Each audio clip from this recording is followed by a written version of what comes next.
Bismillahirrahmanirrahim. Assalamualaikum warahmatullahi wabarakatuh. Alhamdulillahi rabbil alamin. Wassalatu wassalamu ala rasulillah wa ala alihi wa sahbihi ajma'in. Allahumma aftah alaina hikmah wanshur alaina min khadhaini rahmatika ya arhamar rahimin. Rabbi shrah li sadri wa yassir li amri wahlul 'uqdatam min lisani yafqahu qawli. Allahumma amin. اللهم فقهنا في الدين وعلمنا تأويل. اللهم إنا نسألك علما نافعا ورزقا طيبا وعملا متقبلا. اللهم إنا نعوذ بك من الهم والحزن ونعوذ بك من العجز والكسل ونعوذ بك من الجبن والبخل ونعوذ بك من غلبة الدين وقهر الرجال. آمين آمين يا رب العالمين. اللهم صل وسلم وبارك على سيدنا ونبينا محمد وعلى آله وأصحابه أجمعين أما بعد. Alhamdulillah, sidang penonton yang dihormati oleh Allah Ta'ala sekalian, hari ini kita dapat kembali di dalam siaran rakaman. Hari ini kita tak buat live, dan mungkin kita akan terus dengan rakaman saja kot, insyaAllah. InsyaAllah pada hari ini kita akan masuk berkenaan dengan mad arid li sukun. Okey. Sebelum saya masuk kepada mad arid li sukun, ingin saya ulangkan sedikit fakta sana. Iaitu, sebelum ni saya telah jelaskan kepada para penonton sekalian, iaitu, ni saya nak bagi semua nampak balik lah, mungkin ada yang baru menonton, iaitu kita dalam pengajian tajwid kita, Alhamdulillah, kita telah selesai sebelum ni. Awal sekali kita telah selesai berkenaan dengan hukum nun mati dan juga tanwin, yang mana dalam hukum nun mati dan tanwin kita telah menyelesaikan 5 pembahagian tajuk dalam tu, 5 tajuk, iaitu izhar halqi, idgham ma'al gunnah, idgham bila gunnah, iqlab dan juga ikhfa haqiqi. Selesai daripada topik nun mati dan tanwin, Alhamdulillah, kita masuk pula kepada topik berkenaan hukum mim mati, yang mana kita telah selesaikan perbahasan berkenaan dengan 3 hukum dalam mim mati. 3 hukum dalam mim mati kita telah selesai, iaitu idgham mithlain, ikhfa syafawi dan juga izhar syafawi. Alhamdulillah, kita telah selesai. Kemudian dah selesai berkenaan dengan hukum mim mati, barulah kita masuk kepada perbahasan berkenaan dengan apa? Berkenaan dengan hukum mad. Okey. Saya telah jelaskan sebelum ni. Saya dah jelaskan sebelum ni kepada sidang penonton sekalian bahawasanya hukum mad ni adalah hukum yang terjadi disebab hukum mad ni bukan, saya tersilap sikit. Hukum mad ni dia terbahagi kepada 2. Perbahasan berkenaan dengan hukum mad ni dia terbahagi kepada 2, iaitu mad asli dan juga mad far'i. Okey. Perbahasan berkenaan dengan hukum mad ini, hukum mad terbahagi kepada 2, iaitu yang pertama mad asli, dan perbahasan yang kedua adalah berkenaan dengan mad far'i. Berkenaan dengan mad far'i. Okey, nampak kan carta yang saya dah lukis ni? Saya tak ada alat canggih nak bagi bentuk table ke apa, jadi kita buat cara manual lah, tulis kan. Okey, sebelum ni kita dah selesaikan cabang yang pertama daripada hukum mad, iaitu mad asli. Iaitu dalam mad asli ni kita dah bahas segala macam lah, huruf-huruf mad. Kita dah bahaskan berkenaan dengan huruf mad. Huruf mad ada 3, alif, waw, ya tu. Kemudian kita dah bahaskan cabang-cabang dalam hukum mad asli tu. Beberapa perbahasan kita telah selesai. Tuan-tuan dan perempuan dan penonton sekalian boleh tengok pada siaran langsung sebelum ni, insya-Allah. Dan selesai daripada tu, kita selesai daripada mad asli. Alhamdulillah, beberapa siaran live lepas kita dah masuk kepada topik berkenaan dengan mad far'i. Mad far'i. Okey. Mad far'i ni adalah mad yang berlaku disebabkan oleh 2 sebab. Mad yang berlaku kerana 2 sebab. Yang pertama, mad yang mana berlaku disebabkan hamzah. Saya tulis kat situ, mad yang berlaku disebabkan hamzah. Dan juga mat yang berlaku disebabkan hamzah ni dia ada 4 pecahan. 4 pecahan ni kita dah masuk satu-satu dah. Dan hukum ni yang saya cerita hari tu, saya kata hukum ni lah yang banyak orang duk confuse. Mat wajib muttasil apa, mat jaiz munfasil apa, mat badal apa, mat silah tawilah apa. Dan alhamdulillah kita telah selesaikan perbahasan satu persatu topik tu di dalam video live sebelum ni. Tapi insyaAllah tuan-tuan jangan risau. Saya akan cuba untuk buat video pendek selepas ni yang menjelaskan secara lebih ringkas. Cuma sekarang ni kita baca secara berkitab. Kita nak tengok satu. Jadi video tu dia setengah jam lah sikit. 20 minit ke setengah jam kan. Okey. Kita dah selesai kepada hukum mat far'i yang mana disebabkan oleh hamzah. Dan empat cabang ni kita dah selesai lah. Dan sekarang kita tengah berada dekat perbahasan mana? Kita tengah berada pula pada perbahasan yang kedua. Cabang yang kedua pada mat far'i, iaitu mat far'i yang berlaku disebabkan oleh sukun. Mat far'i yang berlaku disebabkan oleh sukun ataupun disebabkan oleh kita, orang kata apa? Sukun lah. Kalau kita nak kata memberhentikan bacaan, dia bukan semua dalam keadaan memberhentikan bacaan. Kalau kita guna macam mana kitab kita gunalah mat far'i yang disebabkan oleh sukun. Dan mat far'i yang disebabkan sukun ni dia berlaku dalam dua keadaan, iaitu sukun arid, yakni sukun yang mendatang. Sukun yang mendatang ni apa? Sukun yang asalnya kat situ sebenarnya tak ada pun sukun. Tapi dia diadakan atas sebab-sebab tertentu lah. Dan juga yang kedua adalah sukun asli. Sukun asli ni sukun yang mana memang dah asal ada dah dekat huruf ataupun dekat perkataan tu. Tapi jangan risau, kita akan masuk satu persatu insya-Allah berkaitan dengan perbahasan ni insya-Allah. Cuma ni sebagai mukadimah saya supaya tuan-tuan nampak secara umum gambaran. Okey. Kemudian, okey. Dah kita selesai dah sebelum ni perbahasan berkenaan mat far'i yang disebabkan oleh hamzah. Maka bermula pada malam ni kita akan masuk berkenaan dengan mat far'i yang mana disebabkan oleh sukun. Mat far'i yang mana disebabkan oleh sukun. Okey. Mat far'i yang disebabkan oleh sukun. Okey. Saya rasa boleh nampak kot. Tu. Mat far'i yang disebabkan oleh sukun ni, kipas dia tolak sikit kertas ni. Mat far'i yang disebabkan oleh sukun ni, dia terbahagi kepada dua cabang. Yang pertama, sukun arid. Sukun arid ni adalah sukun yang didatangkan ataupun sukun yang datang. Maksudnya dia bukan sukun yang asli memang dia ada kat situ dah. Dia asalnya tak ada, tapi atas sebab-sebab tertentu dia ada. Dia jadi sukun kat situ. Ataupun bahasa lain dia sukun yang dibuat. Sukun yang asalnya tak ada tapi kita buat dia bagi ada ataupun kita datangkan dia. Dia bukan sukun yang asli. Dan poin pentingnya, dan dia sukun arid ni, sukun arid yakni cabang pertama ni, sukun arid ni dia berlaku ketika mana kita nak waqafkan bacaan sahaja. Bila mana kita nak berhentikan bacaan, time tu lah yang kata ada sukun yang mendatang tu. Asalnya tak ada, tapi sebab kita nak berhenti, sukun tu jadi ada kat situ. Macam tu lah. Kemudian di bawah topik sukun arid, yakni sukun yang mendatang ni, di bawah topik sukun arid ni dia ada dua pecahan, iaitu yang kita selalu dah duk mengaji, iaitu mat arid li sukun. Mat yang datang kerana sukun. Mat yang datang kerana sukun. Kemudian yang kedua adalah mat lin. Mat lin dia ada dua cabang lah kira. Maksudnya sekarang ni kan kita tengah bahas mat yang berlaku disebabkan sukun. Okey, mat yang berlaku disebabkan sukun dia ada dua cabang.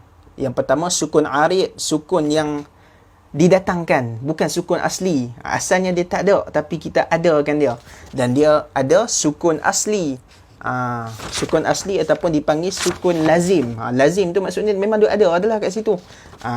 Okey, sekarang hari ni kita tengah fokus kepada sukun arid, sukun yang didatangkan. Kita dah sebut tadi berapa ciri, dan sukun arid ni dia ada dua. Dia ada dua pecahan, iaitu mad arid li sukun dan juga mad lin. Dan pada video kali ini kita akan tengok apa itu mad arid li sukun. Okey. Kita akan tengok apa itu mad arid li sukun. Okey, saya akan baca daripada kitab lah, senang. Saya akan baca daripada kitab. Okey, pengertian mad arid li sukun menurut pengarang kita, kitab kita guna kitab ni tuan-tuan. Saya buat rakaman, kamera ni bagus sebab apa, dia tak nampak gambar terbalik, jadi saya boleh tunjuk lah. Ni kitab dia, Perbahasan Ilmu Tajwid menurut riwayat Hafs an Asim melalui Tariq Asy-Syatibiyah, karya Dr. Surul Syahbuddin An-Nadawi. Kitab ni saya mengaji secara langsung dengan guru saya, iaitu Ustaz Hilmi bin Abdullah, Imam Haji Alwi. Okey, pengertian mad arid li sukun. Perkataan arid dari segi bahasa bermaksud yang mendatang. Arid tu maksud dia yang mendatang. Li sukun pula bermaksud kerana sukun, maksudnya mad yang datang kerana sukun. Mad yang datang kerana sukun. Okey, pengarang kita kata apa? Ini kerana mad ini terjadi kerana adanya sukun yang didatangkan. Nama dia mad arid li sukun tu, mad tu hukum mad tu lah. Ataupun mad ni panjang lah, panjang melebihi 2 harakat kan. Mad iaitu panjang. Arid, mad yang didatangkan, ataupun kita sebut pemanjangan yang didatangkan, li sukun, kerana sukun. Kerana sukun. Dan sukun kat sini bukannya sukun asli, sukun yang dia didatangkan. Sebab apa? Sebab kita nak memberhentikan bacaan kat situ, kita nak waqaf. Dari segi istilah, tak apa, kita baca dulu. Mungkin tuan-tuan macam keliru sikit lagi, saya akan bagi penerangan saya yang lebih mudah untuk tuan-tuan faham, insya-Allah. Dari segi istilah, mad arid li sukun ialah mad yang berlaku disebabkan pertemuan huruf mad dengan sukun yang terhasil akibat waqaf.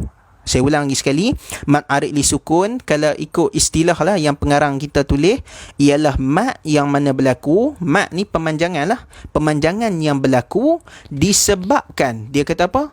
Pemanjangan yang berlaku disebabkan pertemuan huruf mad. Maksudnya huruf mad bertemu dengan sukun yang terhasil akibat daripada waqaf. Okey. Sebenarnya kalau saya lebih suka gunakan istilah dia macam ni. Saya terang kat orang, saya terang macam ni.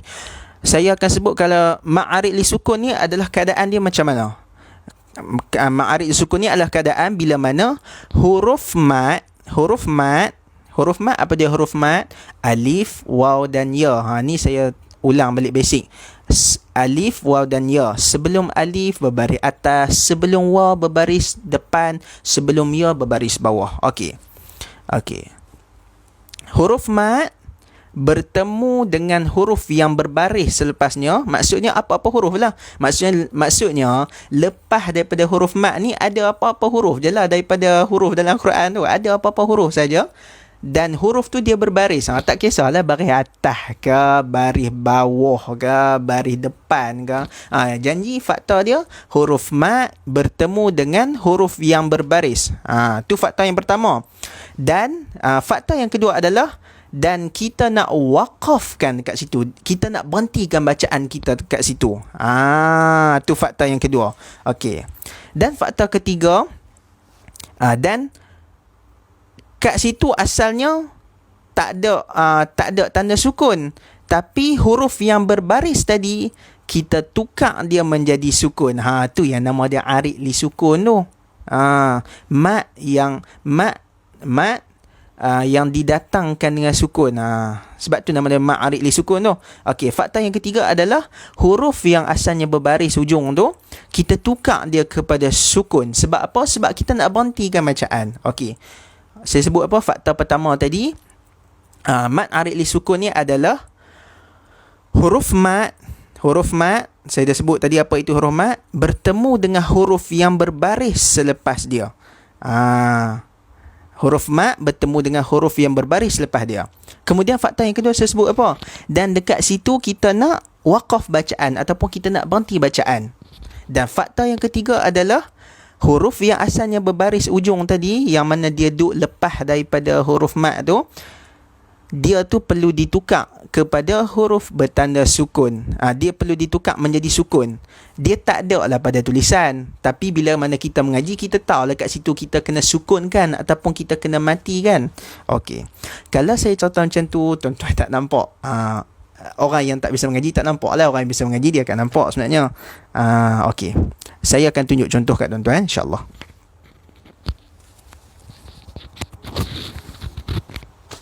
Okey. Ibu ayah ataupun siapa-siapa sahaja yang menonton siaran kita, okey, boleh tengok pada ayat ni saya bawa ayat Ar-Rahman Ar-Rahim. Ar-Rahmanir-Rahim. Ini ayat Al-Fatihah lah, kan? Ataupun Bismillahirrahmanirrahim. Ada juga Rahmanir-Rahim. Okey. Dekat sini mana dia mat arid li sukun dia? Mat arid li sukun dia dekat sini yang saya highlight dengan kuning ni. Okey.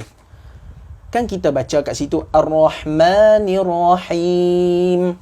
Pernah tak kita tertanya pasal apa kena baca him? Padahal ada baris kasrah kat ujung tu. Pasal apa tak baca Ar-Rahmanir-Rahim? Pasal apa tak baca lagu tu? Sebab kita tak baca lagu tu sebab memang kaedah dia. Bila mana kita nak berhenti bacaan, bila mana huruf mat bertemu dengan huruf berbaris dan kita nak berhentikan bacaan, maka dia menjadi mat arid li sukun dan huruf ujung tu perlu disukunkan. Okey. Nampak kat sini, huruf mat dia apa dia? Huruf mat apa dia kat sini? Huruf mat kat sini adalah huruf ya. Huruf mat dekat sini adalah huruf ya. Dan dia bertemu dengan huruf berbaris selepas dia, iaitu huruf mim. Huruf mim.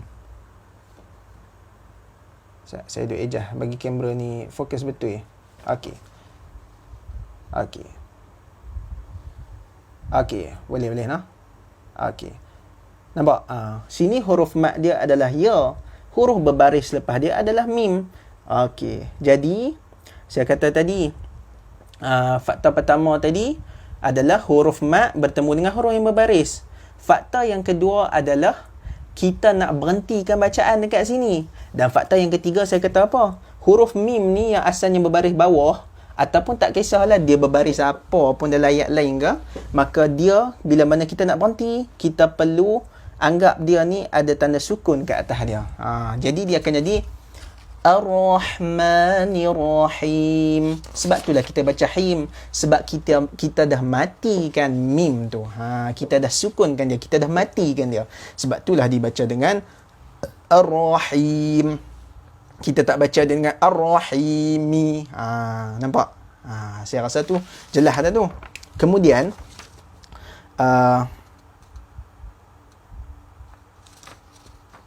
betul tu. Dan kita perlu ingat asalnya hi ni dia dua harakat kan. Okey, kita sembang bab harakat. Saya lupa. Bila kita sembang bab harakat, bila mana mat arid li sukun ni, jumlah harakat yang kita boleh baca dekat situ adalah 2, 4 ataupun 6 harakat. 2, 4 ataupun 6 harakat. Jadi contoh kita nak baca 2 harakat. Bismillahirrahmanirrahim. Kalau kata kita nak baca 4 harakat, Bismillahirrahmanirrahim. Kalau kata kita nak baca 6 harakat, Bismillahirrahmanirrahim. 6 harakat. Macam tu. Kira ikut kita, tapi kena ingat, kalau kata kita baca daripada awal kita dah ambil 6 harakat ataupun kita ambil 4 harakat daripada awal, maka sampai ke habis kita kena baca dengan jumlah harakat yang sama. Katakan dalam sembahyang pun kita baca Alhamdulillahi Rabbil Alamin, 4 harakat. Ar-Rahmanir-Rahim. Nampak? Dia kena sama macam tu. Kita tak boleh macam ni. Alhamdulillahi Rabbil Alamin, 4. Ar-Rahmanir-Rahim, 2. Tak boleh. Kalau daripada awal dah 4 harakat sampai ke habis kena 4 harakat. Kalau awak daripada awal dah 6 harakat, maka sampai habis pun kena 6 harakat. Kita perlu sekata. Perlu sama setiap bacaan kita tu. Tak boleh sat 2, sat 4, sat 6. Tak boleh lagu tu. Dan hukum mad arid li sukun ni kita kena ingat. Yang dinamakan ma'arid li sukun ni, dia berlaku ketika mana waqaf saja. Ingat faktor nombor 2 saya bagi tadi, iaitu kita nak waqaf. Hukum ma'arid li sukun ni dia berlaku ketika mana waqaf. Ketika mana waqaf sahaja. Okey, saya tunjuk kat Al-Quran bagi nampak sikit. Dia berlaku ketika mana waqaf sahaja. Ketika mana waqaf sahaja. Okey, saya buka ayat Al-Quran. Okey. Nampak tak? Jelas Alhamdulillahi Rabbil Alamin. Okey. Tapi kalau kata kita nak sambung tu bacaan. Contoh Alhamdulillahi Rabbil Alamin Ar-Rahmanir Rahim Maliki Yaumiddin. Kalau kita nak sambung macam tadi saya buat Alhamdulillahi Rabbil Alamin Ar-Rahmanir Rahim Maliki Yaumiddin. Kalau macam tu contoh dekat al-alamina, dia tak jadi ma'arid li sukun lah. Sebab apa? Sebab kita menyambung bacaan. Jadi dia jadi hukum apa kat situ? Dia berbalik kepada asal dia, iaitu hukum mat asli sajalah. Pasal apa? Mat asli itu huruf ya sebelum dia berbaris bawah. Jadi perlu dibaca 2 harakat je lah. Sebab tu lah dia dibaca Alhamdulillahi Rabbil Alamin Ar-Rahmanir Rahim Maliki Yaumiddin. Sama dekat sini. Ar-Rahmanir Rahim. Nampak hi kat sini pun 2. Sama dekat ayat lain pun. Contoh Maliki Yaumiddin Iyyaka na'budu wa iyyaka nasta'in ihdinas siratal mustaqim. Semua dekat ujung-ujung ni dia adalah hukum yang dinamakan sebagai mad arid li sukun sekiranya kita berhenti. Tapi kalau kata kita sambung daripada awal Fatihah, sambung sampai ujung satu nafas saja. Kalau kata kita sambung terus satu nafas lagu tu, kita tak panggil dia sebagai ma'arid li sukun lah. Kita panggil dia sebagai mad asli sajalah. Tapi bila mana kita berhenti dekat setiap ujung lagu tu, maka dalam keadaan itulah dia dipanggil sebagai mad arid li sukun. Okey. Saya rasa dengan penerangan saya bagi tu jelas lah kot. Cuma saya nak tengok apa lagi yang penting daripada kitab ni. Kitab ni dia bahas banyak tuan-tuan. Dia bahas banyak yang mana perbahasan yang banyak tu bagi saya tak perlulah. Segala kaedah bacaan ishmam raum, ada iyyaka na'budu wa iyyaka nasta'in. Dia pi lagu tu orang panggil ishmam. Dua harakat, 4 harakat berserta ishmam tak perlu. Bagi saya tak penting. Baca je macam mana tuan-tuan nak baca. Senang. Baca je. Iyyaka na'budu wa iyyaka nasta'in. Lagu tu pun dah betul dah. Kita tak duk pening kepala. Kita bukan ambil periksa. Nak ambil periksa kita kena hafal lah yang tu. Okey, kita baca sikit tentang penamaan. Penamaan dinamakan mat ini dengan arid li sukun kerana sukun. Dinamakan mat ini dengan arid li sukun kerana sukun pada huruf yang diwaqafkan selepas huruf mat itu adalah didatangkan. Okey, yang tu saya dah terang dah tadi. Dinamakan mat arid li sukun tu sebab apa? Sukun yang kita matikan ujung tu, dia bukannya sukun asli, dia sukun yang kita jadikan, kita datangkan. Jelasnya sukun itu datang kerana tujuan waqaf. Nampak? Sukun tu dia mai bila mana nak waqaf sahaja. Sedangkan jika diwasalkan, yakni jika kita sambung bacaan, ia dipanjangkan dengan kadar mat asli saja. Pun saya dah cerita tadi. Jadi ada lagi satu. Sekiranya dekat ujung, yang tadi kita dah cerita bab lain, sekiranya huruf ujung adalah huruf ta marbutah. Contoh ayat macam mana? Okey, saya tak tulis tadi, saya tunjuk dekat buku je lah. Saya tunjuk daripada buku. Okey, contohnya ayat ni. Ayat apa tadi? Wa aqimus salata wa atuz zakah. Nampak? wa aqimus salata wa atuz zakah. Ujung dia ada ta marbutah kan, yang bulat ada titik atas tu.